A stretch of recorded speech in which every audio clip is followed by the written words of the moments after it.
você vai fazer uma negociação.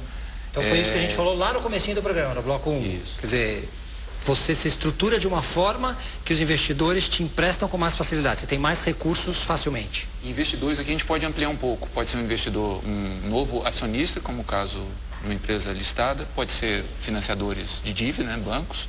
E os investidores, pessoas profissionais que investem a sua vida, o seu tempo. Bancos olhando isso? Bancos também olham isso. Com certeza. Olham isso, com certeza. Então, se você ampliar essa figura, esse conceito do investidor, um profissional está investindo o seu tempo e a sua carreira numa empresa. E complementando o que o Marcelo falou, uma empresa que tem boas práticas de governança corporativa provavelmente vai ter um ambiente com mais respeito e mais responsabilidade e mais profissional. Então, isso acho que é bom para... Vai trazer riqueza para todo mundo no final do caminho. E o outro lado que eu queria comentar é o seguinte: as empresas com más práticas de governança, essas correm muito mais risco. Inclusive, esses casos que a gente falou lá no início, de WorldCom, Enron e tal, foram problemas de governança corporativa. Então, empresas com más práticas de governança tendem a ter mais problemas. Por falar em más práticas, a gente gravou uma matéria falando exatamente dos passos que dão errado ou que deram errado. Eu queria mostrar para vocês, depois queria que vocês me contassem o que vocês acharam disso. Vamos lá.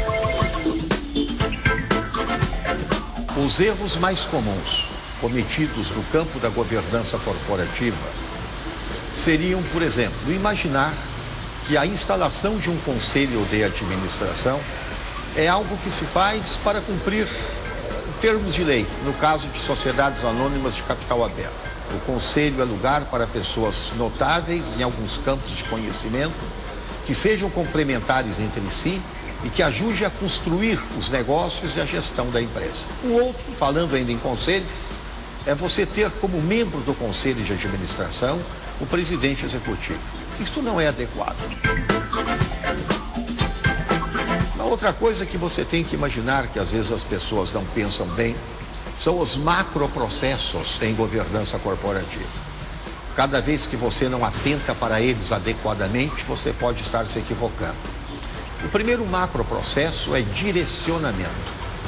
Compete ao conselho de administração emitir os direcionadores para a diretoria executiva formular a estratégia, trazê-la de volta ao conselho para que o conselho homologue.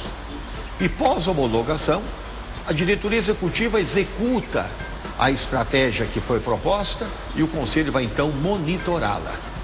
E esses papéis não podem ser confundidos. Eu acredito que são erros, se não erros, inadequações.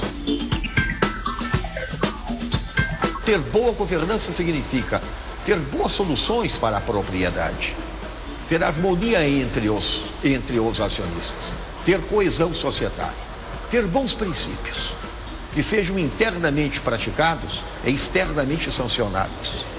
Significa ter um propósito bem definido, para onde se quer ir, onde se quer chegar, qual é a plataforma de negócios, qual é o grande propósito da empresa.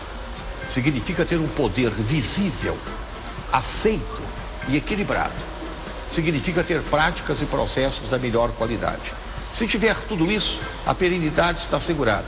Caso contrário, ela pode não ocorrer. Os passos que deram errado. Por que as coisas às vezes não acontecem se a gente já tem o livro, se a gente já tem o manual, se já está tudo estruturado? Por que tanto erro assim? Eu acho que é questão da natureza humana, né? Às vezes você está, nos casos internacionais, havia um excesso de poder por parte dos presidentes executivos e um conselho fraco, e de uma maneira geral. E os presidentes, os CEOs, faziam estratégias que estavam mais alinhadas com a agenda pessoal, de crescer a empresa, ter mais poder, com muitas aquisições exageradas, e você tendo um conselho fraco que aprova isso, com um ambiente de controles internos fracos também, você costuma, no final das contas, dar alguma coisa errada. Então nós vamos aprendendo com a experiência, é isso? Com o passar do tempo, aí a gente vai melhorando cada vez mais as práticas. Eu acho que, né, só para complementar sobre os erros do passado, hoje você tem mecanismos de regulação de mercado que não existiam naquela época. Então, naquela época, se você olhar até olhar o cenário americano, né, você tinha empresas que fazem lobby abertamente para colocar políticos no Congresso americano. Você tinha as empresas de auditoria que prestavam serviços de consultoria e que a receita delas era relevante em relação, quer dizer, cada cliente era muito relevante em termos de receita para essas empresas de auditoria e consultoria. Então, na verdade, você tinha todo um ecossistema que, de certa forma, a primeira e a segunda linha de defesas estavam comprometidas. Quer dizer, e a capacidade desse sistema de se autorregular era muito baixo. E hoje, com regulamentações que foram baixadas como a Sarbanes-Oxley, exatamente a 8ª diretiva na Europa e até as iniciativas de novo mercado, iniciativas da CVM no Brasil, quer dizer, você começa a ter, de certa forma, mecanismos externos que têm posições mais fortes e têm capacidade de controlar e de regulamentar melhor esse ecossistema empresarial. Então isso é muito importante. Quer dizer, nós estamos numa etapa hoje que é muito diferente da etapa que a gente estava, e são evoluções que realmente aconteceram ao longo aí desses 8 anos aí. Então é observar, desenvolver e promover, é isso?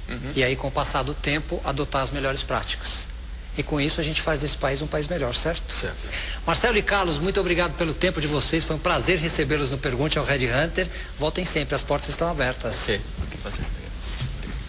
E o Pergunte ao Red Hunter de hoje vai ficando por aqui, mas na semana que vem tem mais. Quer falar com a gente? Então mande um e-mail, redhunter@idealtv.com.br. Até lá!